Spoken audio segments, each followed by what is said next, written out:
Our programs offer many languages. Please visit suprememastertv.com/schedule. Nos programmes offrent plusieurs langues. Veuillez visiter suprememastertv.com/schedule. Nuestros programas ofrecen varios idiomas. Visiten suprememastertv.com/schedule. हमारे कार्यक्रम पेश किए जाते हैं कई भाषाओं में। कृपया देखें suprememastertv.com/schedule.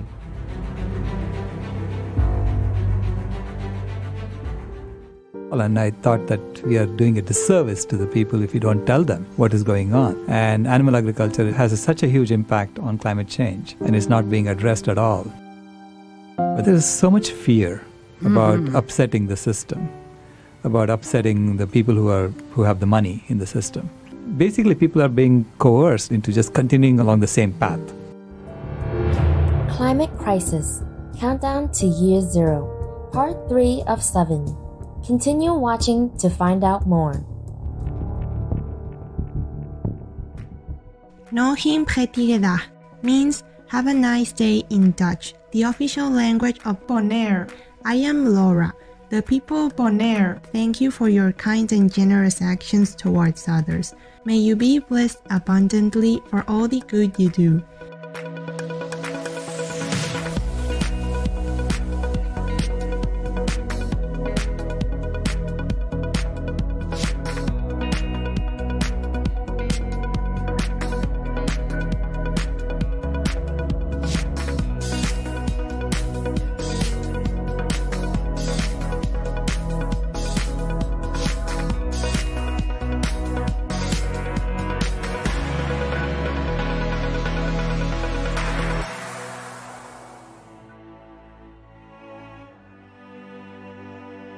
Welcome to part 3 of our 7-part series featuring the illuminating documentary Countdown to Year Zero.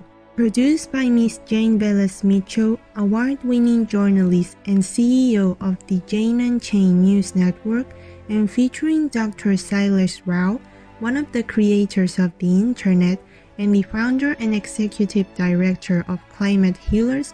This riveting film is an urgent appeal for human beings to change.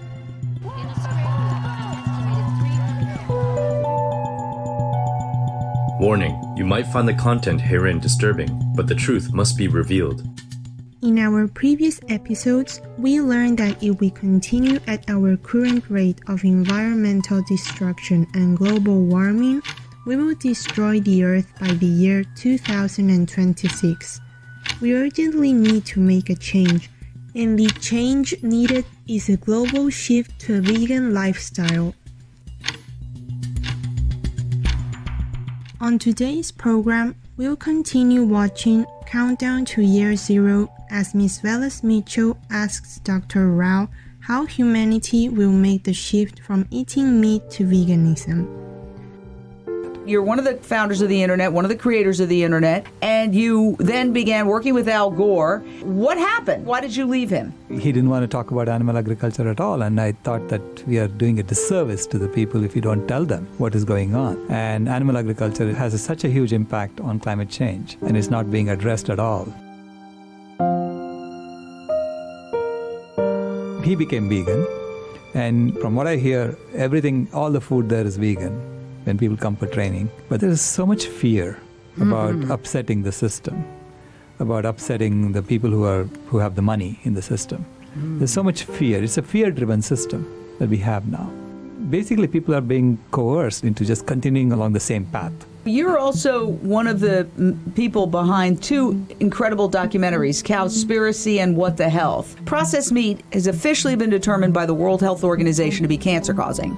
That's just official. That means bacon, hot dogs, deli slices, ham slices, all the things, the way people eat meat. Exactly. Now, if you saw a parent feeding a cigarette to their kid, you'd say, let me call child services. There's something wrong here. But these parents are shoving these nuggets down these kids' throats, and they don't see anything wrong with it, but it's cancer-causing. How do we fight all that? We are dealing with a system that's aligned against us. What I'm suggesting we do is we build a new one rather than fighting the old one. Yeah. This is how you create change. Buckminster Fuller said that very clearly. Yeah. So instead of changing the old, Just build the new. Show people how good it is in the new. And then they will come along and say, I want to be there, not where I am. So as more and more people come with us, then the majority will say, well, we should be there too, because everyone is going that way. So it becomes like a trend. And so we are a herd animal, we just go along with the herd. Gandhi has shown that one person can make a difference, make a huge difference. The pig trial has increased awareness about the individuality and suffering of pigs going to slaughter, and the imperative of going vegan and not looking away when an animal is in need. But we need to go further.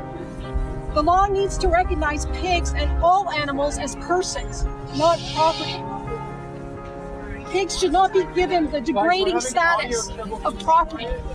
They are someone. They have feelings, they're sentient, they're self-aware, they have complex personalities just like you and me, just like dogs. I hope this case encourages more people to bear witness at a slaughterhouse in their community. In fact, I think he's shown that it's only through a few people that all changes happen. It isn't groups of people, it's just one person makes this unreasonable stand and says, no, I don't want this to happen anymore. I want to change this. And then people start coalescing around the person. Use the life that you have to create a world where compassion, tolerance, and equality are no longer considered extreme or militant, but are instead the foundations and baseline for a just and fair society. So this is really how all change happens. So Gandhi did that in India 100 years ago, and now he tried to create a system of normalized nonviolence too. But in his case, he really didn't have all the tools and technologies that we do today. Ryuji Chu, a social media influencer, you wanted to talk about that. If you look at what's happening today, and you look at who kids are looking up to, the next generation, they're looking up at social media influencers. They're looking up to people who just put out content on the internet. I'm a hip-hop artist, social entrepreneur, creative activist. I've been vegan for almost 2 years now. In 2 months, dropped 20 pounds, my blood pressure went all the way in the green, my mental health, my spiritual health, I just felt so much cleaner. So sometimes you'll see people who are famous on the internet. These are not traditional media celebrities. These are social media influencers. Hi, my name is James Aspey. I'm a vegan animal rights activist from Sydney, Australia, well known for taking a year-long vow of silence for the animals. You can check out his videos on YouTube. James, would you mind telling us a little bit about yourself for our viewers? Yeah, I'm somebody who grew up not really understanding who animals were, so I didn't really like them. I didn't think their lives had any value, and therefore I thought it was pointless to give any consideration to their feelings, their emotions, their lives in general. I ate meat every single day for my whole life. I didn't feel bad about it at all. I watched footage of animals being slaughtered. I still felt no shame, all because I felt you need to eat animals to survive and be healthy. When I learned finally that you can actually live and thrive on a vegan diet, in fact live longer and reduce your chances of developing many diseases, basically just live a much healthier life, then I questioned, well, if we don't need to kill animals to survive and thrive, what do we do it for? And when I realized that there's no justification in the violence that's any better than because we like how they taste, I realized I was totally out of alignment with the person I was striving to be, which is a compassionate, respectful, loving, basically just a non-violent person. I don't think it's okay to go and stab somebody to death. So why is it okay for me to pay somebody to stab somebody to death? And if you look at the crowds of people around them, it's insane. They get more public attention than many traditional media celebrities. We are here today for the calves taken away from their mothers. We are here today for the hens who are exploited for their eggs. We are here today for the chickens who are exploited and murdered for their flesh. We are here today for the pigs who are locked in farrowing crates. We are here today for the lambs on the way to the slaughterhouse. And we are here today for the millions upon trillions of animals who are mercilessly dragged out of the ocean. The marine animals who are killed without any dignity or respect. They haven't gone through gatekeepers, and so that could be anyone. That could be me, that could be you, that could be anyone.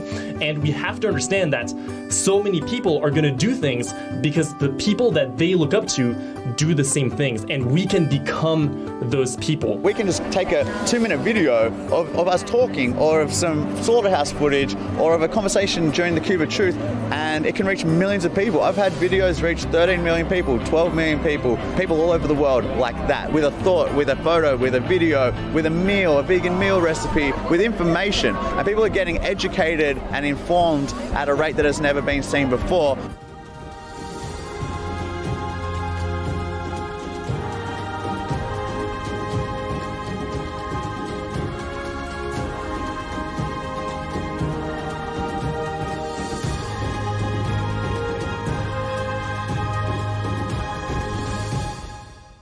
How interesting to understand that by using social media, even an ordinary person can help accelerate the shift to veganism.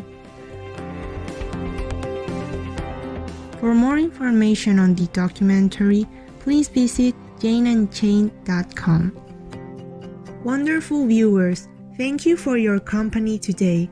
Please join us again on Monday, April 20th as we continue with part 4 of Climate Crisis Countdown to Year Zero. Coming up next is Vima Home Bringing Hope and Love to Benin, part 2 of 3, right after noteworthy news. May all beings on earth live in peace and harmony in an all-vegan world.